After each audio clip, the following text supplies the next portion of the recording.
রাগ করে বসে আছি। আজকে আমাদের বিবাহ বার্ষিকী, কিন্তু আজকেও আমার হাজবেন্ড অফিস থেকে বাড়ি আসতে লেট করছে। মনে হয় ভুলে গেছে রাত 1টা বেজে গেছে, এখনো কোনো খবর নেই। বউটা যে না খেয়ে বসে আছে তারও কোনো খবর নেই। এইসব মানুষ শুধু নিজের কাজ ছাড়া আর কিছুই বোঝে না। হঠাৎই কলিং বেলটা বেজে উঠলো।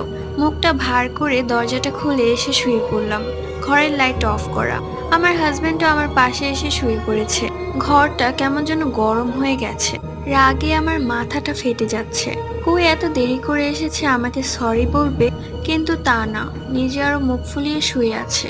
আমি আমার মতো শুয়ে আছি, কোনো কথাই বলছে না। আমিও আর ওপাশ হইনি, 1 ঘন্টার মতো শুয়ে আছি। হঠাৎই ফোনটা বেজে উঠলো।